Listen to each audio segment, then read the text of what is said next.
Hey everybody, welcome back to the channel. Check this out right here. Look at this Ampinvt Powerwall battery. That's right, that's a 16S 51.2 volt 100 amp hour Powerwall lithium battery for energy storage needs. It is a budget friendly option. You'll be surprised at how low of a price this is. So we're going to find out today if this battery is really worth it. We'll have a full capacity test, teardown inspection, tell you all about it. Let's get right into it.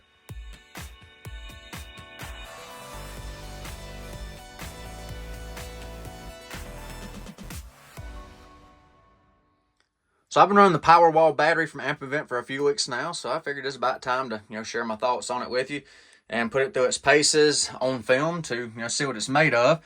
This is the model number of the battery right here. It is a LiFePO4, so you can see the details right there. Very conservative BMS parameters in this battery. And like I said, it is a wall mount battery, so it's got a nice steel French cleat right there. You can see we're mounted on the wall. I'll talk more about that in just a second. I would have went higher up with it, but I've got some panels in place already. And normally you would mount these, where you can clearly see the display, from standing up, which I'm working in very tight quarters, so excuse the filming as well. I don't have a lot of room to get you a good angle, but I'll give you dimensions and measurements on this battery too in just a second. So make no mistake about this battery, it is very, very heavy. Ship weight on it was around 130 pounds. Without the crate and the shipping stuff around the battery, it's around 110 pounds, around 50 kilograms, so it's very heavy. You really would need two people to lift this up on the wall. Very tight quarters here, so I could not spare anybody to get in here and help me. So what I did to get it on the wall, I installed my French cleat. It comes with a nice French cleat bracket that mounts on the wall. I spaced it out with some decking boards because I've got conduits right here, and I'm going to have more conduits coming down behind the battery. So I've got a cavity back there to still run power leads and conduits on my AC panels down behind the battery. So that's why I got a little spacer board right here, and these are lagged in. Hit the studs here, hit the stud over there with 1/4 inch by 3 inch stainless lags. So there's 4 lags on this little section of board here. There's another board on the other side over here, same way. It's got 4 lags in it. So once you get your cleat in there and it's all level, the teeth sit up like this on the cleat. So you just put the battery up over them teeth and it just latches in, and then you run the M6 screws down into the side. So without having 2 people, I took a 1.5 inch ratchet strap, went around the battery this way, around the battery this way, and I put some packing foam underneath the bottom of the battery, because you've got a breaker, COM ports, and dip switches right there. I didn't want to hurt anything, so I took the factory packing foam there, and basically I made a big cradle out of those straps and crisscrossed them, got them real good and tight right there where the battery would not come out, and then took a chain fall up to a header beam up here. I had some big lags in here with the lifting eye, and I just chain followed the battery right up onto its little bracket, just one finger basically, and pushed it right onto the bracket and chain followed it back down. Then it sat right down in its little cleat, put the screws into it, the machine screws, and there it was. Pretty simple. So I'm charging the Ampinvt battery up for its capacity test. I'm going up to 56 volts. I'm charging through the Lithium inverter right there. 56 volts is the high voltage disconnect on this BMS. So I've got the little energy meter already set up, so as soon as I get fully charged, I'll reset the meter and we'll do a capacity run on this battery, see what it's made of. You can see the state of charge indicator indicating we are full. So very close to being completely topped off on this battery. All right, so the Ampinvt just came off the charger right there. So the charger is disconnected. This is the only battery running on the 48 volt system. The energy meter is cleared out right here. We have 0 energy going through. So the inverter just picked up load, putting load back to the battery. So 1 amp of idle consumption. So now we'll begin the capacity test. I will put the load to the battery. It should be around 1,000 watt load. I'm trying to get around 20 amps on the battery itself right there. So I'm charging 36 volt batteries with the Lithium inverter. So here we go. There goes the load. Give it a second to stabilize.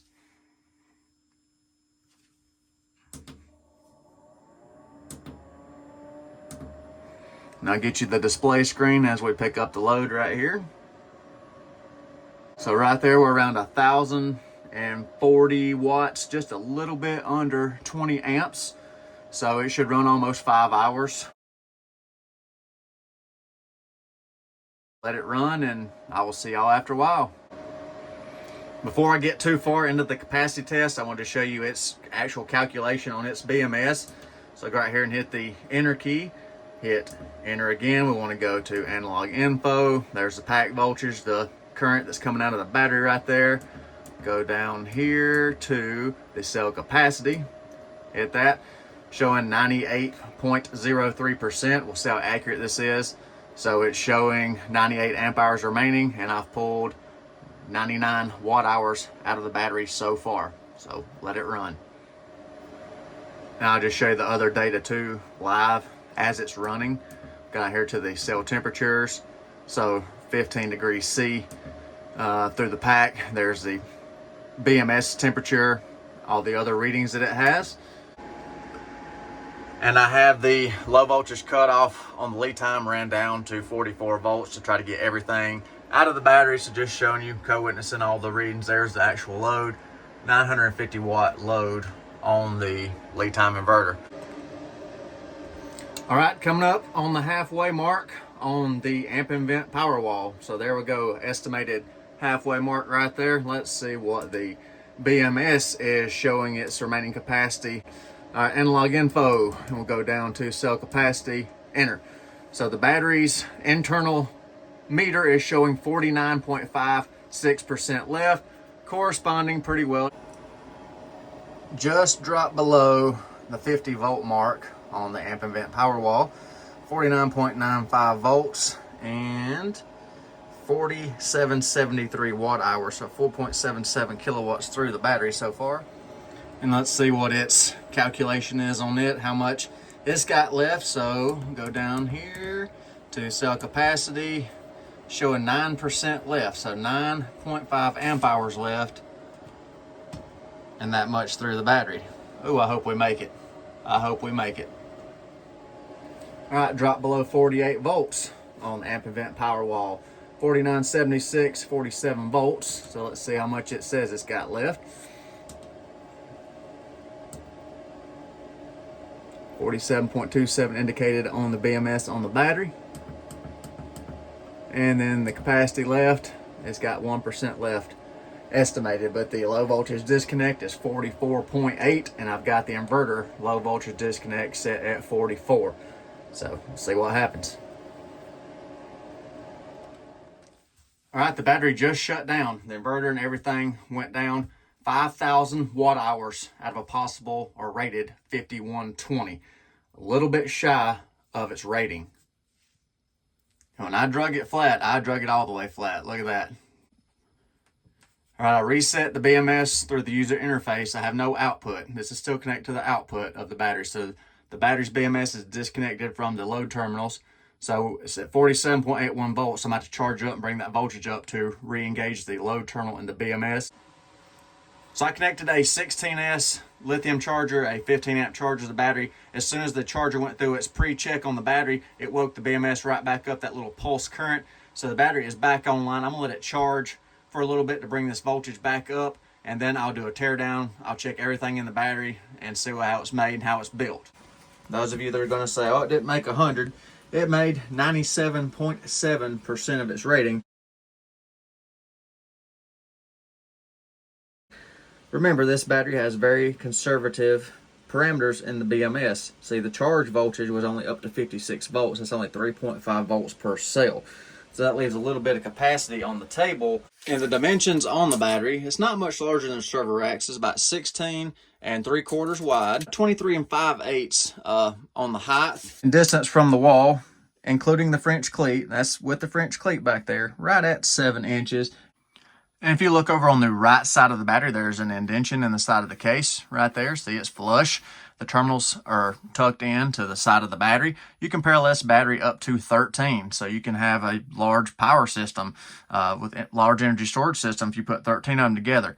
So it's got nice terminal caps right here. They just snap on to the pass-through terminals right there into the case of the battery. So you can see that they just snap on right there.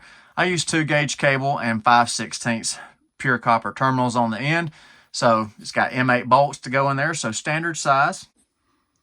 And if we look under the battery, we have a 125 amp built-in breaker to the battery.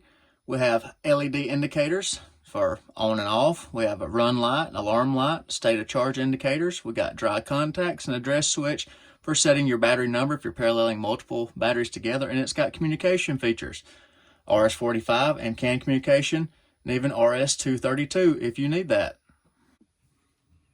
Come around to the front of the battery right here. You'd normally mount this at eye level, but I've got AC panels in the way, so it's a little lower. You kind of mount this where it's easy to see. You got your on and off switch up front right here to turn the battery on. And then you have your display right here in the front. It's got a smart BMS. So you go through your menu button. It's got all kinds of different menus. So analog info is where you go if you want to look at your voltages and things like that. So you can say I'm at 51 volts because the battery is low right now. Shows you your current and it gives you temperatures, things like that. So you can see the temperature of the battery right there. Hit escape, go back. Go down, you can check your cell voltages. Hit enter right there. So you can roll through all your cell readings and things like that. Hit the escape button. We can go down, hit cell capacity. Right there, you can see it's at 6% state of charge. 100 amp hour nominal capacity, and shows you amp hours capacity remaining right there. You can go down to your BMS status log next. Hit the enter button. See it's idle right now. And look through the records. Short circuit protection 0 times. Over under temp 0. Over current 0. Under voltage 1 time. Over voltage 4 times. This battery has a very conservative charge setting in it. The BMS disconnects at 56.0 volts. Then we can go down to the next menu, which is the parameter settings. Go down and hit enter right there and see what your current communication protocol is in the battery. You hit enter, and right now it's currently configured for pylon tech. We can escape out of that, and we can go down to our CAN specs right here, and you can change it to different inverters and things like that. So you've got all kinds of choices right there, so it can communicate with your inverters, which is nice, and I will be using that. More on that before the end of the video. So you've got, smart communication with your inverter. So it will tell you, all the battery information to your inverter, so you can just reference your inverter for what the battery's doing, which is very nice.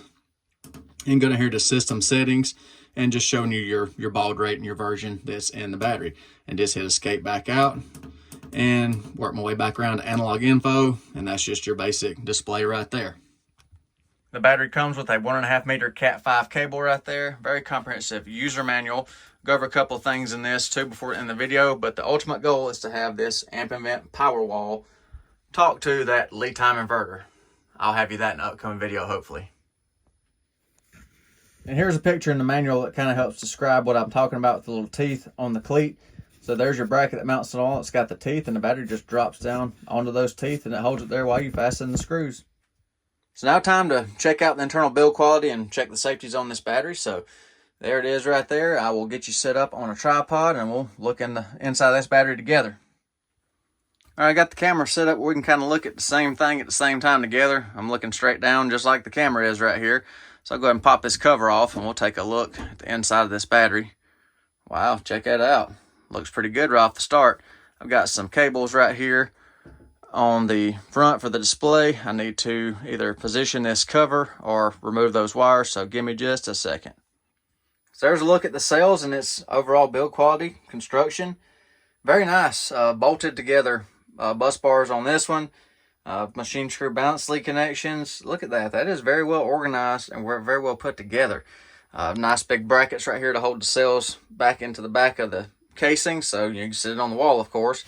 Got a little bit of room on the side, but this is a standard size wall mount case, so you got a little extra room around the sides. So that's okay. And I already see bunches of sensors. It's got sensors all over the place, NTC sensors on this battery, so I'll pick one of those shortly, and we'll check and see what kind of temperature protections it's got on it. But very nicely built. I'll try to get you some cell data too, just showing you how this is built. Very nice wire management, and I'll get some BMS data too for you right now. So down here in the lower part of the battery, down at the BMS board, I'm going to show you what I'm seeing. There's our wire leads going to our breaker. There's our wire leads to the pass-through terminals on the battery right there. And if you can see that, that is dual 10 millimeter squared 200 degree jacketed wires converted over to American wire gauge. That's roughly 7 gauge. So dual 7s going to the breaker, dual 7s for the negative right there, hydraulically crimp connections. You can see all that right there. There's our active balancer board sitting up top. Right up there, that is a 5 amp active balancer, and you see wire loom on all the cables. Very nice and neat cable management in this battery. And there's the data tag on the BMS. That is a PACE 16S BMS right there. So very good home energy storage style BMS. That is a very widely used BMS in power walls and server rack batteries for energy storage applications. And you can see on the cells right here, we got separator material between each cell right there.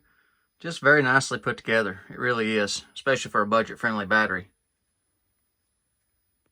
We even have foam standoffs between the brackets holding the cells in. So we got foam separators right there in between the metal bracket and the cells to keep it from rubbing or damaging the cells. And I'll get you a shot right there. There's your shot on one of the QR codes. So I'll look it up and see what I can find. Ampinvt's claiming this battery has temperature protection, low temperature, and high temperature protection. So we'll check that now.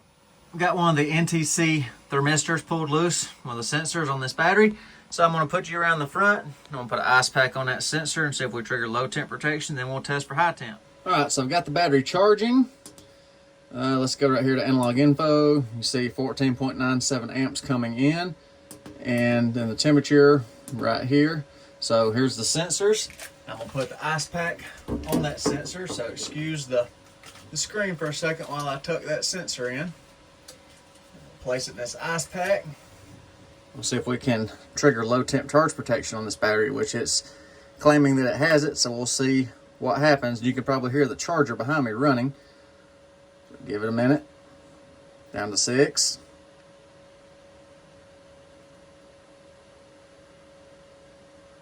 3.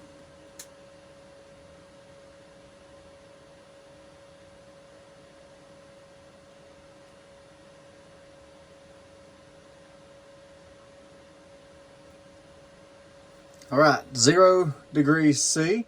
So let's go back to the menu. We should have stopped charging because I heard a relay click, it sounded like. So go back to analog info, not charging. So it is working. Excellent, we have low temp charge protection on a Powerwall battery. That's good to know. So right there, there's that sensor. And I'll take the ice pack off and I'll warm everything back up above freezing. Go back out here and we should start charging any moment now. We're back charging. Now I'll test the high temperature charging protection. So I'll run back, and you can see we're charging right there. I'll run back down to the same screen I was at a minute ago. Same sensor, which would be sensor T2. I'll hit it with some heat and should drop out.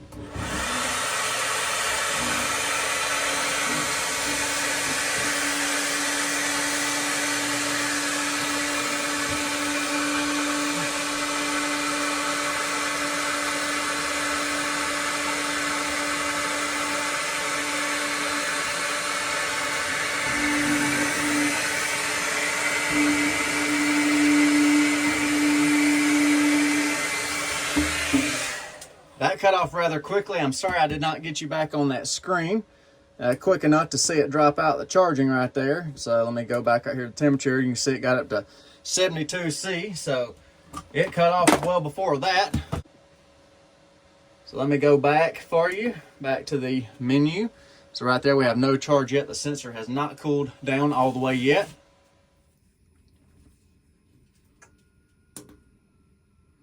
All right, the sensor is down around 50 degrees C. So let's go back over here to the screen. So it should start charging any minute now. And there we go, back to charging. So we have high and low temp protection functioning properly on this battery. That's refreshing to see. So I'm going to share my final thoughts on the Ampinvt budget Powerwall. And when I say budget, I really mean it. At time of filming, this battery is only $895. So that's not a bad price considering it's got communications and things. Is it worth that price? Well, we come up a little short on capacity. Just a smidge short. Now, keep that in mind that the BMS parameters, 56 volts max down to 44. So at 56 volts, these cells weren't completely slam full. Like when you see me run my 12 volt batteries, I always get them up to completely full and run to completely empty.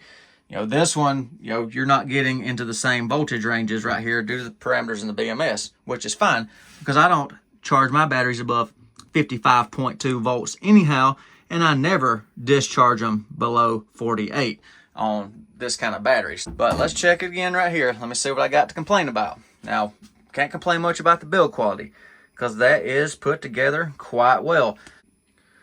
So I looked for data on these cells. I could not find any information on the cells, so appear to be new. I don't see any bulging, any irregularities in the size or anything like that. You can see everything looks very, very nice. To the eye, it appears to be new cells. And they're rating the battery at over 6,000 cycles, so, time will tell. But yes, overall, the quality on the Ampinvt Powerwall rivals anything I've seen in a 16S pack. So I appreciate y'all watching today's video. Let me know what you think about this budget Powerwall from Ampinvt. Is that something, you'd prefer over like a server rack style unit like that? Is this more appealing? I'd kind of like to get your thoughts on that if you don't mind. Please let me know in the comments. Hope y'all enjoyed. And thank you, Ampinvt, for sending this sample in for me to test and evaluate. We'll run it long term, and I'll keep Ampinvt and you, the viewer, informed of any developments with this battery. And on the next one, hopefully I have it communicating with that inverter right there. Y'all have a good day. Take care. Be safe. I'll see you on the next one.